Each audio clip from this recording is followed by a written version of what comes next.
వాయిద్యం, కీబోర్డ్ వాయిద్యం, బ్యాడ్ వాయిద్యం, కంచెరి కొడతాం, అన్నీ ఉంటాయి.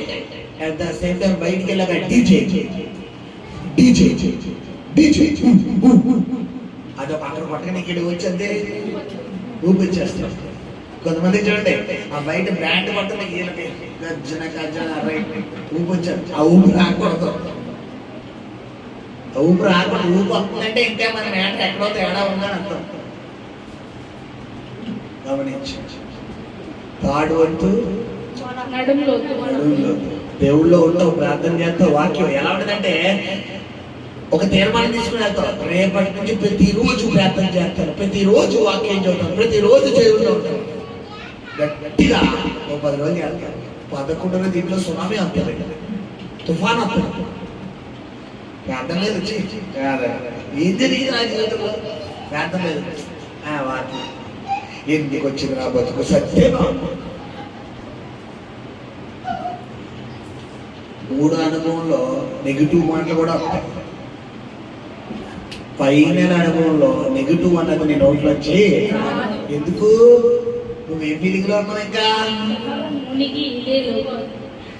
అంతే, ఇంకా నువ్వు కొట్టాలే గాని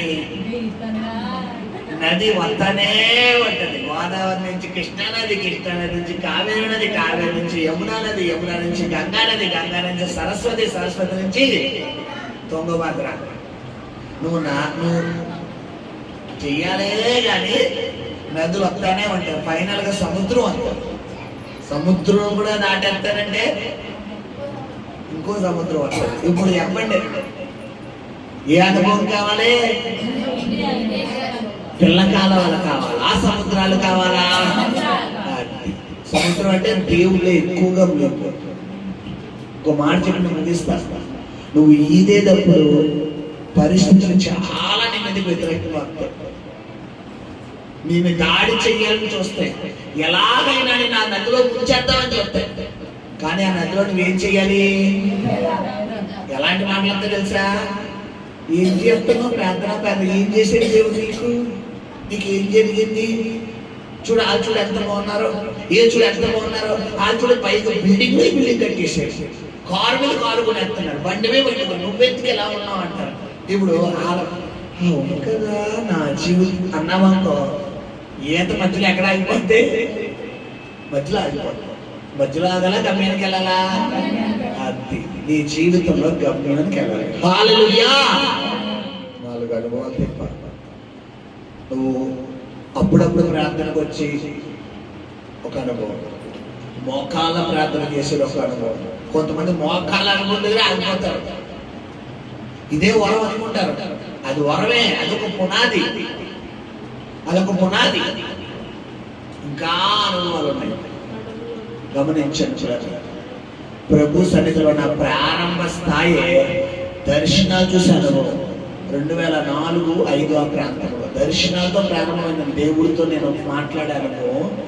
దర్శనం ఒక ప్రకాశవంతమైన సూర్యుని వెలుగు. నేను ప్రార్థన చేసుకుంటే ఎక్కడ ఉన్నారు, ఇక్కడ లోదర్ చర్చ్ అంటారు, నరసరాయి గారు చర్చ్ అంటారు, సమాధుల చర్చ్ అంటారు. ఆ సమాధుల చర్చ్ దగ్గర నేను 8th క్లాస్ 9th క్లాస్ అంటే 2005-06 నా 10th అనమాట. 2004-05 ఆ ప్రాంతంలో 8th 9th ఆ ప్రాంతంలో పిల్లరా ఆ చర్చిలోకి వెళ్ళి నేను ప్రార్థన చేసుకుంటున్నప్పుడు దేవుడు నాకు ఇచ్చినటువంటి దర్శనం ఇలాంటి వెలుగు. అంటే ఇది కూడా సరిపోదు, చాలా బ్రైట్. నా ముఖానికి ముఖం మీద ఇలా కొట్టినంతే, అప్పుడు మెల్ట్ అయిపోయాను అంతే. ఆ పట్టం ఇప్పుడు కూడా చెయ్యాలి. ఇంకా ప్రేమలో పడిపోతున్నాను తప్ప నాకు ఈ దేవుడు వద్దు బాబోయ్ అంటారు. ఇంకా కావాలి, ఇంకా కావాలి, ఇంకా కావాలి, ఇంకా ఈతలు, ఇంకా ఈతలు, ఇంకా ఇంకా ఇంకా ఇంకా ఇంకా ఇంకా ఆ అనుభవం ఈ రోజు సేవకుడిగా చేయగలిగింది. హల్లెలూయా. దేవుడిలో ఉన్న వాళ్ళకి ఏముండాలి తెలుసా? ఆశ ఉండాలి. ఒక ఆశ ఉందయ్యా, నా కోరిక తీర్చయ్యా, నా మనవిని యేసయ్యా, ఒక ఆశ ఉందయ్యా, నా కోరిక తీర్చయ్యా, నా మనవిని యేసయ్యా, ప్రభు చిత్తరమివ్వయ్యా.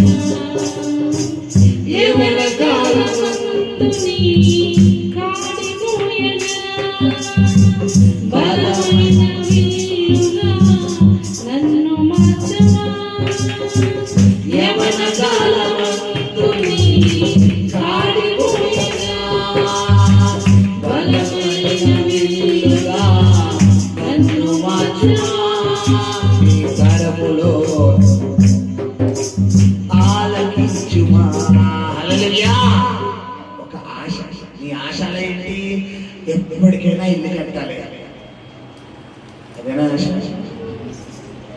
ఎప్పటికైనా ఒక్క ఇల్లు కట్టాలని నా జీవితంలో ఒక్క ఆశ ఉండిపోయింది. ఇదేనా అమ్మ ఆశ? ఎప్పటికైనా ₹1,00,00,000 చూడాలి, ఇది ఆశ.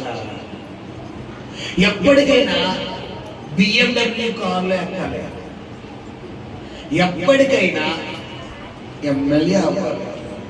ఒక్కొక్కడికి ఒక్కొక్క ఆశ. ఈ ఆశలో ఈరోజు ఉన్నాయి, అసలైన ఆశ నిన్ను పరలోకానికి తీసుకెళ్ళేది అంటే ఆశ ఏంటయ్యా? ఒక ఆశ ఉందయ్యా, నా కోరిక తీర్చయ్యా, నా మనసుని యేసయ్యా. ఎవరు చూడాలి?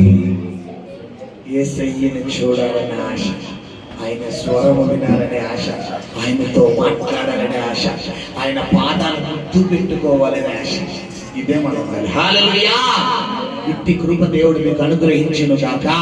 ప్రార్థన. పరిశుద్ధము నమ్మకము కలిగిన ప్రియ